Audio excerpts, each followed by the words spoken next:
Bom dia a todos. Que alegria ver a igreja cheia. Fazia tempo que não vi alguns de vocês, fico muito feliz de vê-los aqui. Então, eu comecei recentemente aqui na igreja de Bom Princípio uma série de sermões, que é essa série intitulada Assim diz o Senhor, Grandes Lições dos Profetas Menores. E os profetas menores são esses aqui: Oséias, Joel, Amós, Obadias, Jonas, Miqueias, Naum, Abacuque, Sofonias, Ageu, Zacarias e Malaquias. Vocês já perceberam que a gente prega muito pouco sobre esses profetas aqui? Por que a gente fala pouco sobre eles? Por exemplo, qual é a mensagem de Sofonias? Qual é a mensagem de Naum? Qual é a mensagem de Abacuque? Por que a gente fala tão pouco sobre eles? Esses são talvez os livros mais desconhecidos da Bíblia. Exceto ali o livro de Jonas, que é bem conhecido, talvez Malaquias ali, quando fala sobre os dízimos e ofertas, a gente conhece um pouquinho mais. Mas, via de regra, poucas pessoas conhecem esses livros aqui. E eles são chamados de profetas menores apenas por causa da quantidade de material escrito que eles deixaram, mas não por causa da sua importância. A mensagem deles é extremamente poderosa. Inclusive, como eu falei aqui no sermão de Oséias, os judeus nem chamam de profetas menores, para não dar a entender que são menos importantes. Eles chamam de o livro dos 12. É um livro só, dividido em 12 profetas. Para eles é o livro dos 12. Isso aí foi coisa dos gregos, depois que deram esse nome de profetas menores. E o título do sermão que eu escolhi é um verso extraído de Joel. Rasgai o vosso coração. No ano de 2004, aconteceu um grande tsunami na região da Indonésia. Não sei se vocês vão lembrar. Naquele grande tsunami em que o mar recuou bastante e depois ele avançou em direção à ilha, em direção às cidades ali da região, o problema maior não foi nem quando as ondas avançaram. Essa aqui é uma imagem real do tsunami, ali de um resort, num hotel que ficava ali bem na beira da praia. O problema maior não foi nem quando as ondas avançaram. O problema maior foi quando a água voltou. Elas invadiram a cidade, daí quando elas voltaram, elas causaram uma grande destruição. Só para vocês terem uma ideia, sabe quantas pessoas morreram em um dia? 230 mil pessoas. Não foi uma coisa que morreu 2.000 pessoas, 3.000 pessoas. Foram 230 mil pessoas. Foi muita gente que morreu em uma ocasião só. Foi uma das maiores catástrofes naturais da história do planeta Terra. E se eu falasse assim para vocês? O dia da volta de Jesus vai ser igual esse dia. Qual que seria o sentimento de vocês? Seria um sentimento assim de alegria? Ou seria um sentimento de preocupação, desespero? É exatamente isso que faz o profeta Joel. Ele fala sobre uma catástrofe natural que aconteceu no passado da história do povo, e ele usa aquela história para dizer o seguinte: daquele mesmo jeito, assim será o dia do Senhor. Um outro título que eu poderia dar para esse sermão seria o indesejado dia do Senhor. E eu colocaria o entre parênteses. Porque por um lado é um dia desejado, mas por outro lado, Joel e Sofonias falam como se fosse um dia de densas trevas, um dia de terror, um dia de pavor, um dia de escuridão. O esboço que eu trouxe para vocês aí, vocês podem acompanhar na folha de vocês, eu passo aqui na tela também. O sermão de hoje, eu vou precisar tirar a máscara porque ela está caindo bastante e eu vou acabar desconcentrando vocês. O sermão eu dividi da seguinte forma: uma introdução, e na introdução eu falo sobre o autor, a data, o contexto histórico e a mensagem central. Na parte do desenvolvimento, nós vamos fazer uma leitura desses textos ali de Joel, e aí eu destaco 2 pontos desse trecho ali de Joel. 2 frases, que depois eu vou falar um pouquinho mais, e então a promessa de restauração. E por fim, a conclusão. Ok? Você pode tomar nota aqui durante o sermão, se você preferir você pode tomar depois, mas não esqueça de escrever pelo menos alguma coisa, nem que seja uma lição desse sermão para que isso fique gravado para você. Ok? Com relação ao autor, quem é o autor de Joel? Nós acreditamos que tenha sido o próprio Joel que escreveu. O nome Joel, ele vem do hebraico, o hebraico é Yoel, que é a junção de dois termos. O termo Io é uma abreviação da palavra Yahweh. É uma das formas de se abreviar a palavra Yahweh, que significa o Senhor. Na verdade, literalmente significa eu sou o que sou. Então, todas as vezes que você vê na sua Bíblia em português, a palavra Senhor escrita toda em maiúscula, é a palavra Yahweh, certo? Ou, como nós falamos mais em português, Javé ou Jeová. Então, Io é uma abreviação de Yahweh e El é uma abreviação de Elohim, que significa Deus. Então, o nome Joel nada mais é do que uma profissão de fé. A palavra Joel, o nome Joel, significa Javé ou Yahweh é Deus. Ou seja, somente Jeová é Deus. Nós sabemos que naquele tempo os povos eram politeístas, adoravam a diversos deuses. Hoje não é algo assim tão comum, mas naquele tempo adoravam diversos deuses. E ali o nome de Joel era uma profissão de fé. Somente Yahweh é Deus, nenhum outro é Deus. E o nome Joel é basicamente o mesmo nome que Elias. Por mais que no português não parece, mas no hebraico é a mesma coisa, só inverte. O Elias é El mais Yah, que também é uma outra forma de se abreviar o termo Yahweh. Então, Deus é Yahweh. Com relação à data do livro, o livro de Joel é o livro mais difícil de ser datado de toda a Bíblia. Alguns teólogos dizem que é impossível datar o livro de Joel. Por quê? Porque ele não fala quando ele escreveu o seu livro. Diferentemente de outros profetas, como Oséias ou como Amós, que diz lá, nos dias do rei tal, nos dias do rei tal. Joel não fala nada. Nós sabemos apenas uma informação de Joel, que ele era filho de um tal de Petuel. Okay? Só isso. Não sabemos mais nada dele. Certo?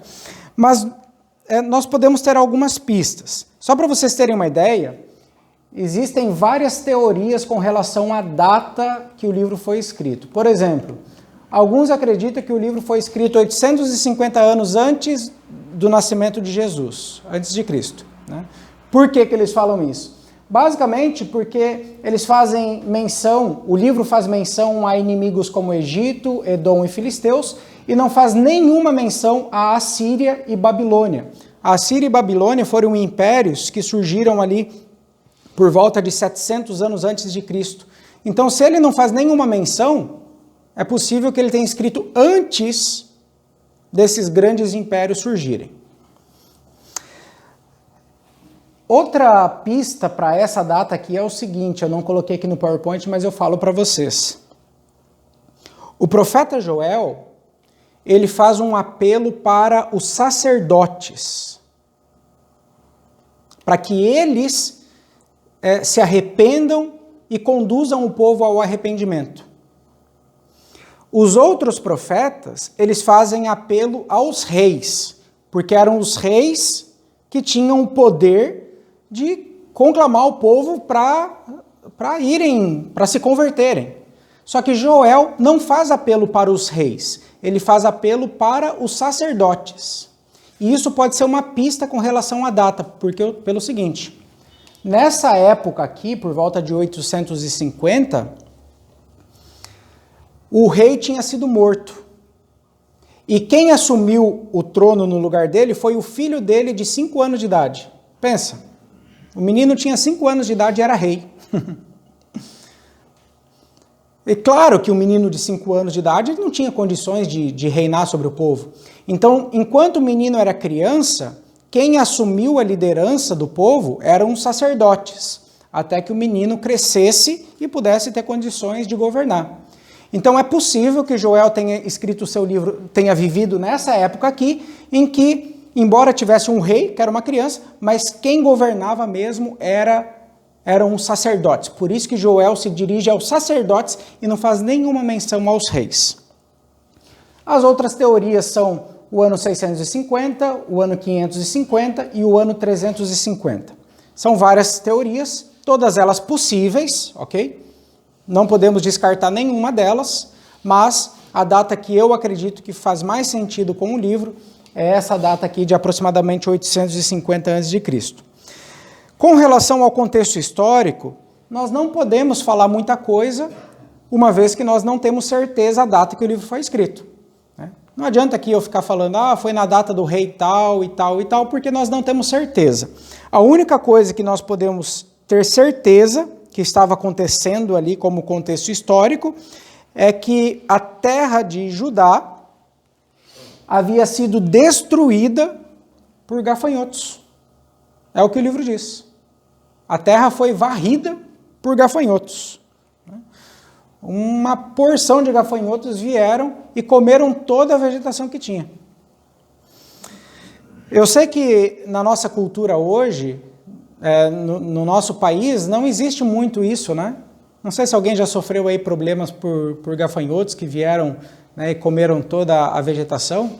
Até recentemente aí no Brasil teve quase que estava vindo ali uma nuvem, não chegou a entrar no Brasil, mas estava ali na Argentina, né, quase chegou a entrar no Brasil. Então não é muito comum no nosso país. Mas naquela região do Oriente Médio é algo muito comum. Assim como uma chuva de granizos, que para a gente é um terror, né, muitas vezes destrói toda a vegetação, né, lá para eles é muito comum os gafanhotos. Aí você pensa, aquela região lá já não é muito boa de plantar, terra seca. Só dá para plantar onde tem rio, porque daí o rio sobe, rega a terra, e depois quando o rio baixa você pode plantar. Já é uma região desértica, aí você com muito sacrifício consegue plantar. Aí vem uns camaradas desse aí e come tudo. Agora, mais recentemente na história, 100 anos atrás, lá em Israel, teve uma chuva de gafanhotos, uma nuvem de gafanhotos, e os especialistas calcularam que os gafanhotos eram em número de aproximadamente 20 bilhões de gafanhotos. Eu não tenho a menor ideia como que eles contam isso, né? Mas eles falaram que era cerca de 20 bilhões de gafanhotos. Mas vieram e detonaram tudo. Os gafanhotos eles podem comer até 20 vezes mais do que o seu próprio peso. Então é uma coisa terrível. E foi isso que tinha acontecido na época de Joel. A terra tinha sido destruída por gafanhotos. E qual é a mensagem central de Joel? A mensagem central não é anunciar a destruição. A mensagem central é um apelo de Deus para que o povo se arrependa enquanto ainda há tempo, antes que venha o dia do Senhor. Essa é a mensagem central. Repito, não é uma mensagem de destruição. O foco não é a destruição.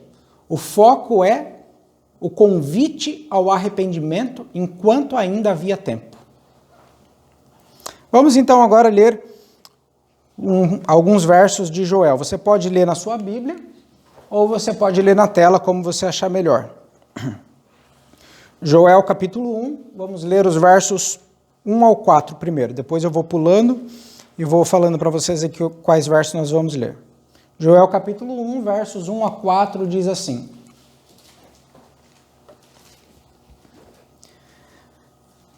Palavra do Senhor, que foi dirigida a Joel, filho de Petuel.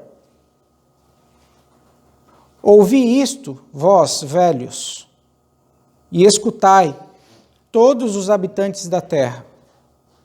Aconteceu isto em vossos dias? Ou nos dias de vossos pais? Narrai isto a vossos filhos, e vossos filhos o façam a seus filhos, e os filhos destes a outra geração. O que ele está dizendo aqui? Ó? Por acaso, vocês que têm mais idade, aconteceu alguma coisa semelhante no passado? Igual aconteceu agora, essa chuva de gafanhotos? Enquanto vocês eram jovens lá, crianças, aconteceu alguma coisa semelhante a isso? Ou por acaso aconteceu nos dias dos pais de vocês? Não. Foi algo tão terrível que não aconteceu na história. E esse é um evento tão marcante, essa destruição foi tão marcante, que vocês vão contar para os filhos de vocês, os filhos de vocês vão contar para os netos vão contar para os bisnetos, e isso vai ficar marcado para toda a história. E o que é? O Joel fala ali agora. O que deixou o gafanhoto cortador, comeu o gafanhoto migrador. O que deixou o migrador, comeu o gafanhoto devorador. O que deixou o devorador, comeu o gafanhoto destruidor. Então ali fala 4 palavras, né? Gafanhoto cortador, gafanhoto migrador, gafanhoto devorador, gafanhoto destruidor. A pergunta que muitos se fazem aqui é, será que é literal ou é simbólico? Será que realmente foram gafanhotos que foram lá destruir a terra? Ou essa é uma linguagem simbólica? Será que foram gafanhotos ou, na verdade, é uma simbologia para um exército inimigo? Uma vez eu até vi um pastor pregando, não era adventista, ele sugeria que os gafanhotos, na verdade, não eram gafanhotos, eram demônios que foram lá e varreram a terra, e destruíram a terra. Então, alguns também acreditam que foi um exército inimigo que foi lá e destruiu tudo. Porém, como eu já mencionei aqui, uma das regras básicas de hermenêutica, de interpretação da Bíblia, é a seguinte: entender o texto no sentido mais simples e natural possível. Se o texto está dizendo aquilo, né, a regra mais básica é entender aquilo, a menos que fique claro que é uma linguagem simbólica. E aqui não tem nenhum indício de que não foi que está sendo uma linguagem simbólica. Portanto, eu acredito que foram gafanhotos. E não é nem de se surpreender, sendo que naquela terra, até hoje, se sofre com chuvas, né? Invasões de gafanhotos. Agora, o que são essas 4 palavras aqui? Cortador, gafanhoto migrador, devorador, destruidor. Existem algumas sugestões. Alguns acreditam que eram 4 espécies diferentes de gafanhotos. Veio uma espécie e comeu de tudo. Depois veio outra espécie e comeu o que sobrou. Depois veio uma terceira espécie e depois veio uma 4ª espécie. É uma sugestão. Outros acreditam que eram 4 fases da vida do gafanhoto. Digamos assim, o gafanhoto pequenininho, uma criança, depois o gafanhoto ele cresce bem rápido, né? Depois era um gafanhoto jovem, depois o gafanhoto adulto, depois o gafanhoto mais velho. É uma hipótese também. Né? Alguns acreditam também que essas 4 palavras nada mais é do que uma forma de dizer que vieram 4 vezes gafanhotos e destruíram tudo. Vieram os primeiros e comeu quase tudo, depois veio de novo, né, uma cambada de gafanhoto, comeu o resto, depois veio uma terceira cambada, uma 4ª cambada e comeu de tudo. O fato é, nós não sabemos o que significa, tá? O fato é que eles destruíram tudo. Tudo. Olha só como é que ficou a terra depois que passou essa galera ali, ó. Joel capítulo 1, versos 10 a 12. O campo está assolado, e a terra está de luto, porque o cereal está destruído. A vide, né, que dá a uva, as videiras se secaram, as olivas se murcharam. E agora Joel diz assim: envergonhai-vos, lavradores, uivai, né, chorai, os que plantam vinhas, né, vinhateiros, sobre o trigo e sobre a cevada, porque pereceu a messe do campo. A vide se secou, a figueira se murchou, a romeira também, e a palmeira e a macieira, todas as árvores do campo se secaram, e já não há mais alegria entre os filhos dos homens. Vejam como ficou a terra, varrida, destruída completamente. E agora Joel, que está falando dessa catástrofe, compara essa catástrofe com o dia do Senhor. Olha só o que ele diz no verso 15, capítulo 1, verso 15. Ah, que dia! Porque o dia do Senhor está perto e vem como assolação do Todo-Poderoso. Então ele faz essa conexão entre aquela catástrofe causada pelos gafanhotos ele compara com o dia do Senhor. Assim vai ser o dia do Senhor. Veja Joel capítulo 2, versos 1 e 2. Perturbem-se todos os moradores da terra, porque o dia do Senhor vem, já está próximo, dia de escuridade e densas trevas, dias de nuvens e negridão. E agora os versos 10 a 11. Ali eu cortei uma partezinha, então se você quiser acompanhar aqui na tela para ficar melhor, uma parte ali, Joel capítulo 2, versos 10 a 11, diz assim: O sol e a lua se escurecem, e as estrelas retiram o seu resplendor. Sim, grande é o dia do Senhor, e muito terrível. Quem o poderá suportar? Amigos, vejam a linguagem que ele usa para falar sobre o dia do Senhor. É um dia muito terrível. Quem poderá suportar? É uma pergunta retórica querendo dizer o seguinte: ninguém poderá suportar o dia do Senhor. Imagina só se eu falasse aqui novamente que a volta de Jesus vai ser assim. O dia da volta de Jesus vai ser um dia muito terrível. Quem poderá suportar o dia da volta de Jesus? A gente fala assim, né? Uma linguagem bonita, Jesus vai voltar, a gente vai ver Jesus, a gente vai viver eternamente. Mas e se eu falasse aqui como Joel, vai ser um dia terrível, dia de destruição, ninguém vai suportar?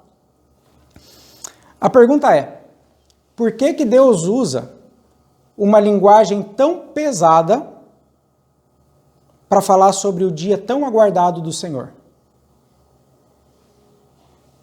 Por que que ele, em vez de falar que vai ser um dia de salvação, ele fala que vai ser um dia de destruição? Veja o que diz esse texto aqui, ó.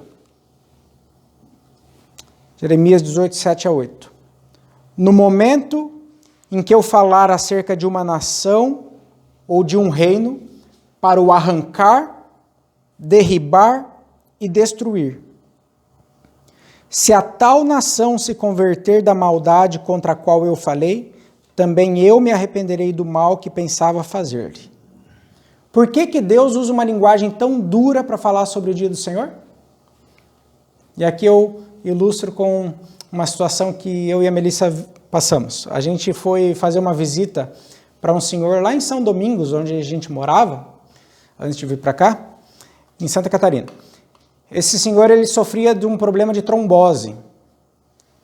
E ele falou para a gente assim que ele já não estava mais tomando os remédios. O médico tinha passado lá os remédios para ele, para trombose, e ele não estava mais tomando, tomava de vez em quando lá, de vez em quando não tomava. Daí ele contou que ele foi no médico e o médico disse assim: seu João, se o senhor não tomar o remédio que eu te dei, eu vou amputar a sua perna. E eu não vou amputar só uma, eu vou amputar as duas. O que o médico está dizendo aqui para ele? O médico queria amputar a perna dele? Esse era o desejo do médico? Qual que era o desejo do médico? Que ele tomasse o remédio. Porque o médico sabia que se ele não tomasse o remédio, naturalmente a perna dele ia apodrecer, ia ter que ser amputada. Não que o médico iria querer amputar. Vocês entendem? Então veja, quando Deus fala que vai destruir, que o dia do Senhor vai ser um dia de destruição, a intenção dele não é que realmente seja um dia de destruição. A intenção dele é quase que dar um choque no povo para eles despertarem enquanto ainda havia tempo. Se vocês continuarem nesses mesmos caminhos, o dia do Senhor não vai ser um dia de alegria. O dia do Senhor vai ser um dia de trevas. um dia de destruição. Mas qual era a intenção de Deus? Que o povo tomasse o remédio, que o povo se arrependesse. E isso fica claro, porque veja, Joel começa falando de uma coisa ruim que aconteceu no passado, compara com o dia do Senhor que vai acontecer no futuro, mas o foco é o presente. E é isso que ele faz logo em seguida. Joel capítulo 2, versos 12 e 13. Diz assim: ainda assim, agora mesmo, diz o Senhor, convertei-vos a mim de todo o vosso coração, e isso com jejuns, com choro e com pranto. Rasgai o vosso coração e não as vossas vestes, e convertei-vos ao Senhor vosso Deus, porque Ele é misericordioso e compassivo, e tardio em irar-se, e grande em benignidade, e se arrepende do mal. E aqui eu destaco essas duas frases. A primeira, essa que está ali em vermelho, que não dá para ver muito bem, mas ela está em vermelho. A primeira frase que diz assim: agora mesmo, diz o Senhor, convertei-vos a mim. Note que Joel está fazendo um apelo para que o povo se arrependesse agora, enquanto ainda havia tempo, antes que viesse o dia do Senhor. Porque o tempo do arrependimento é agora. Algumas pessoas pensam que no futuro, quando tiver lá o decreto dominical, o Papa e o presidente dos Estados Unidos se unirem e derem as mãos e fizerem lá o decreto dominical, então as pessoas a gente vai se aproximar de Deus, a gente vai buscar a Deus. Meus amigos, por toda a Bíblia, nós vemos um apelo para o arrependimento agora. Aqueles que não se arrependem hoje, aqueles que não se convertem hoje, não pensem que vai mudar quando acontecerem os últimos eventos. Os últimos eventos vão ser tão rápidos, que às vezes não vai dar nem tempo de entender o que está acontecendo. Vocês viram como foi agora, no ano passado ali por causa do coronavírus? Começou ali a pandemia, de repente deu uns dias, fecha tudo. E fechou igrejas, fechou comércio, fechou tudo. E quase nem deu tempo de a gente assimilar o que está acontecendo. Os eventos finais desse mundo vão acontecer no instalar de dedos. Quem não está preparado, talvez não vai nem entender as coisas que estão acontecendo. Por isso que a Bíblia diz, agora mesmo, convertei-vos a mim, diz o Senhor. Agora mesmo, o dia de se converter é hoje, porque mais do que nunca nós não sabemos o dia de amanhã. Nós não sabemos o dia de amanhã. Eu tinha um amigo lá em Foz do Iguaçu, amigo nosso, meu e da Melissa, 42 anos de idade, bem envolvido na igreja, no coral da igreja e tudo mais. Ficamos sabendo na quinta-feira que ele estava com Covid, foi internado, na sexta-feira entubado, no sábado morreu. Em 2 dias. Essa vida aqui é um estalar de dedos. Por isso que a Bíblia diz, agora mesmo convertei-vos ao Senhor. Antes que seja tarde, antes que venha o dia do Senhor. E a outra expressão que eu destaco aqui é a frase que diz, rasgai o vosso coração e não as vossas vestes. O que o profeta está dizendo aqui? O que Deus está dizendo aqui através do profeta?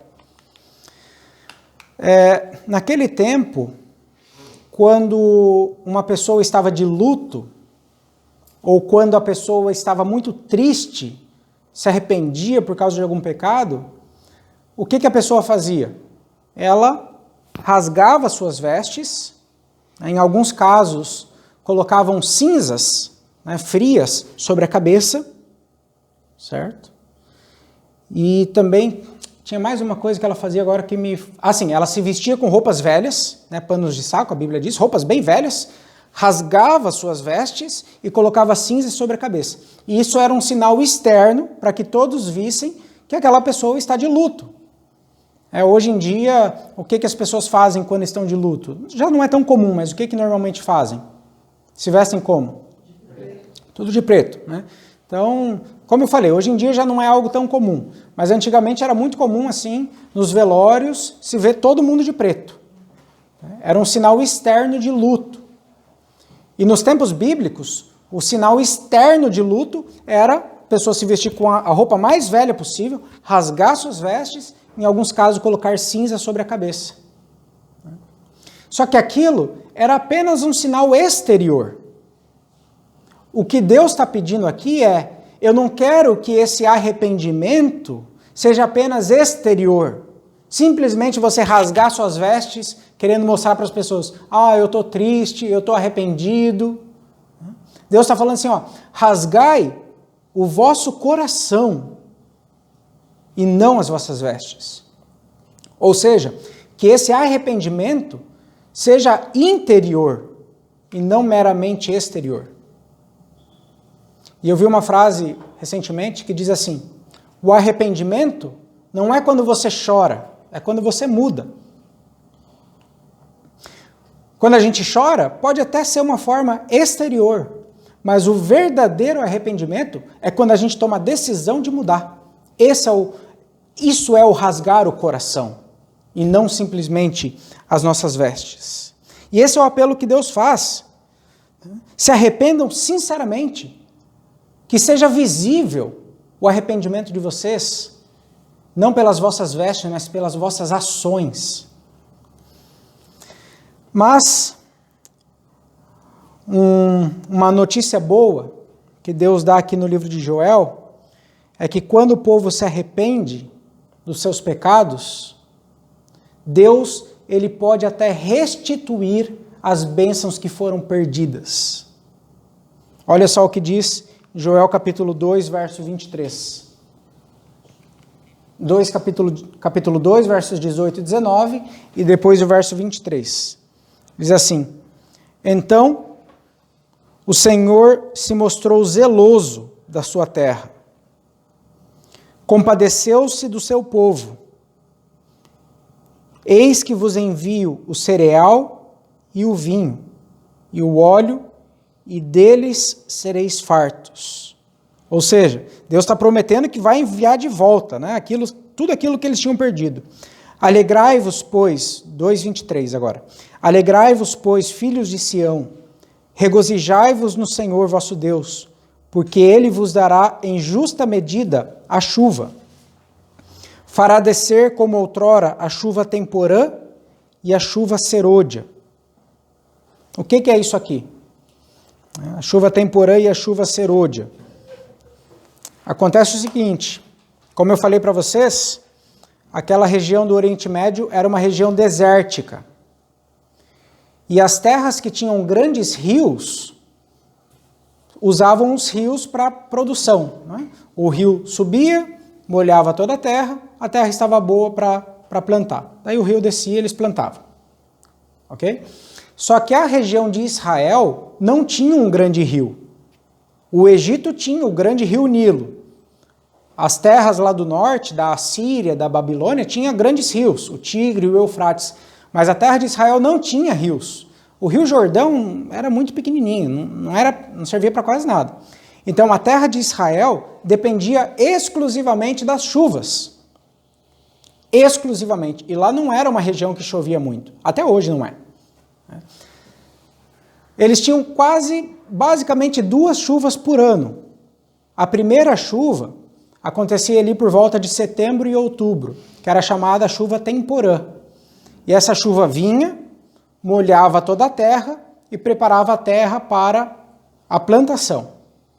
E a segunda chuva era a chuva serôdia, que vinha ali por volta dos meses de março e abril, que daí preparava a terra para a colheita.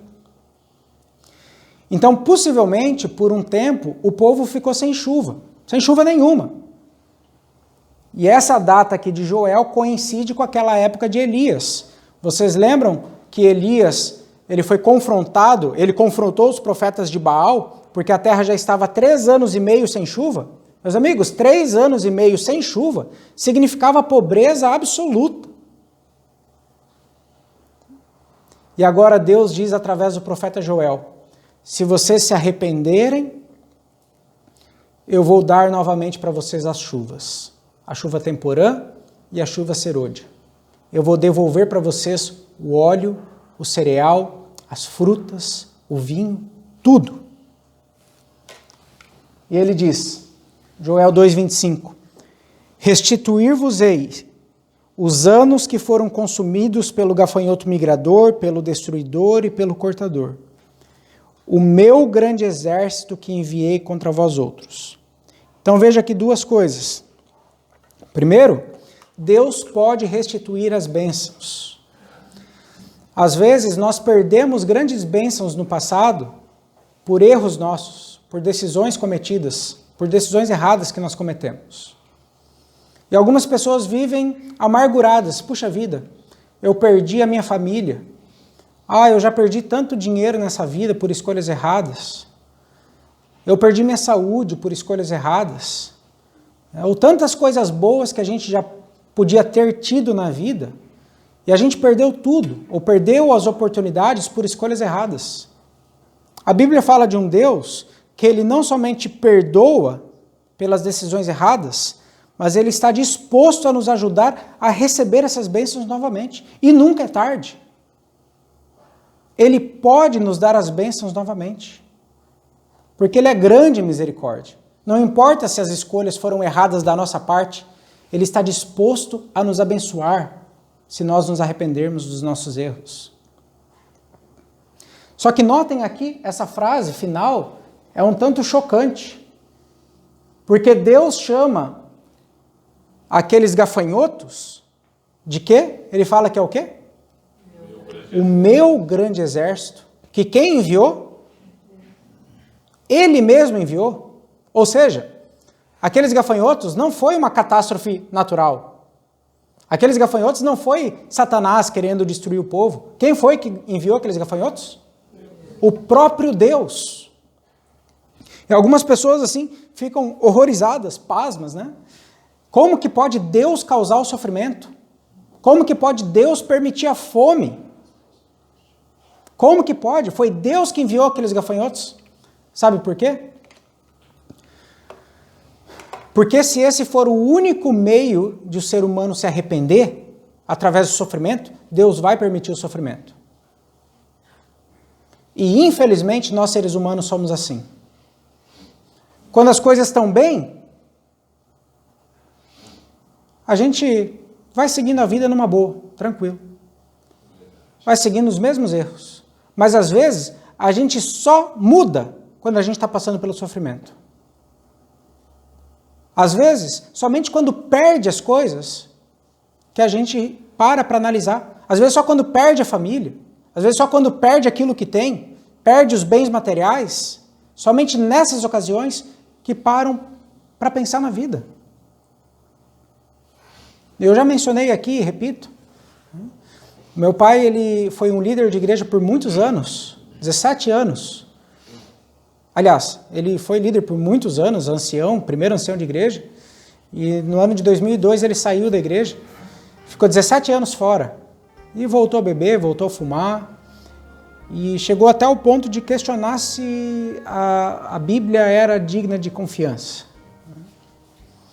E eu me sentia totalmente impotente de falar alguma coisa para meu pai, porque meu pai parecia estar tão distante de Deus assim. Mas agora, recentemente, no ano de 2019, em janeiro, meu pai descobriu um câncer. E esse câncer se agravou muito rapidamente. Levou apenas 4 meses, desde que descobriu até a morte dele. Mas nesses 4 meses, ele parou para refletir na vida. Parece que tudo aquilo que ele não tinha refletido nos últimos 17 anos, agora ele parou para refletir.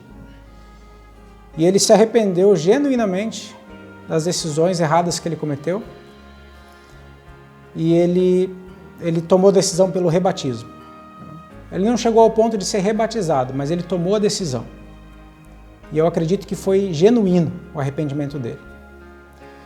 Hoje, eu posso dizer com convicção de que eu vou encontrar o meu pai na manhã da ressurreição. porque eu vi que o arrependimento dele foi genuíno. Mas eu também digo para vocês com convicção que se não fosse aquele câncer, meu pai talvez nunca iria se arrepender. Nunca. E talvez eu não iria vê-lo depois.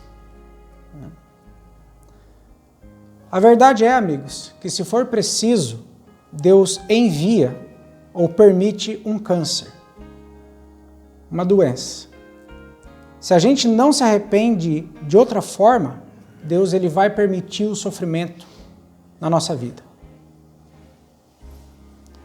Por quê? Porque essa vida aqui que nós vivemos é uma vidinha aí de 80, 90 anos sofrida, que a gente acha que é tudo, mas essa vida aqui não é nada. Para Deus isso aqui não é nada. O que importa para Deus é a nossa vida eterna. A gente vai ter uma vida eterna de plena felicidade, mas a gente vive essa vida aqui como se fosse tudo.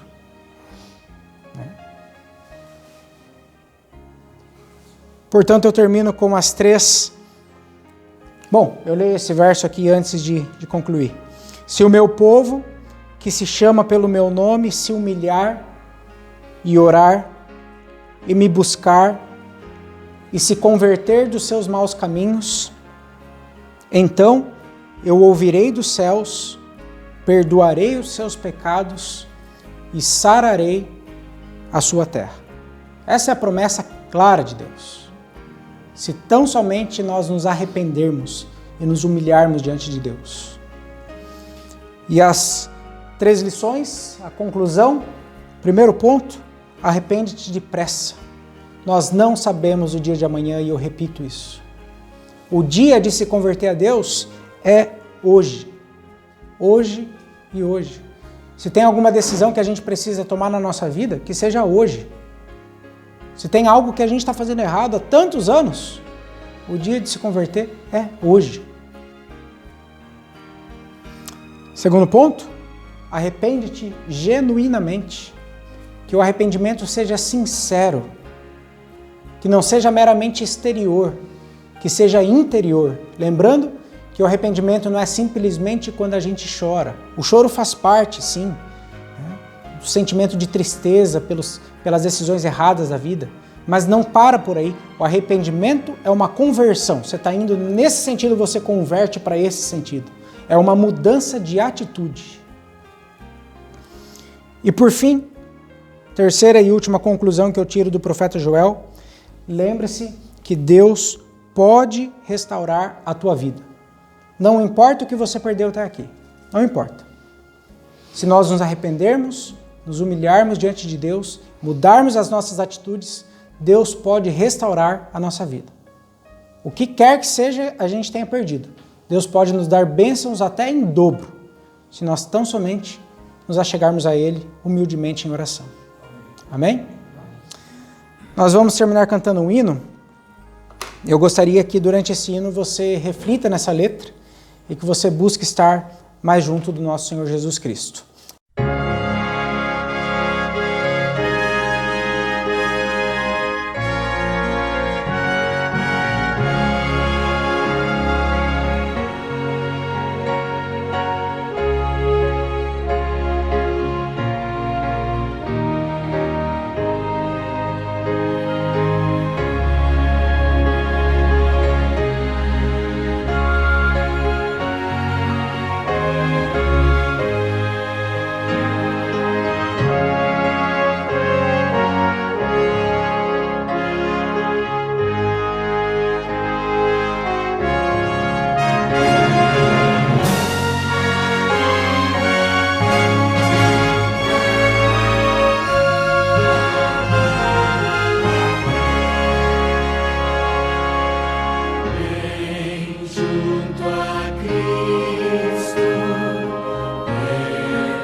Senhor nosso Deus, nós te agradecemos porque o Senhor é um Pai que ama tanto seus filhos, que se for preciso o Senhor permite o sofrimento, não porque o Senhor tenha prazer nisso, mas porque o Senhor quer o nosso bem. O Senhor quer que um dia nós possamos estar contigo durante toda a vida eterna. É verdade, Senhor, que muitas vezes quando nós estamos bem aqui nesse mundo, nós não paramos para refletir na vida. Muitas vezes é preciso vir uma nuvem de gafanhotos. Muitas vezes é preciso vir uma doença para a gente parar e refletir na vida. Às vezes é preciso perder o que a gente tem. Mas eu te peço, ó Deus, que o Senhor nos toque no coração para que a gente possa se arrepender hoje, antes que venha o sofrimento. Nos ajude, Senhor, a nos humilharmos, a nos arrependermos, a mudarmos as nossas atitudes antes de nós perdermos o que temos. Para que aquele dia da volta de Jesus não seja um dia de escuridão e trevas, não seja um dia de destruição, que seja um dia de alegria, que naquele dia nós possamos dizer com todo entusiasmo, este é o nosso Deus em quem nós aguardávamos. Amém. Transforma-nos, Senhor, por favor. Toca no nosso coração e nos incomoda. Mostra claramente a nós os nossos erros e que o Senhor amoleça o nosso coração para que nós possamos nos entregar a Ti e mudar as nossas ações hoje e hoje. Nós te pedimos e nós te agradecemos pelo Teu amor por nós. Em nome de Jesus, amém, Senhor. Amém.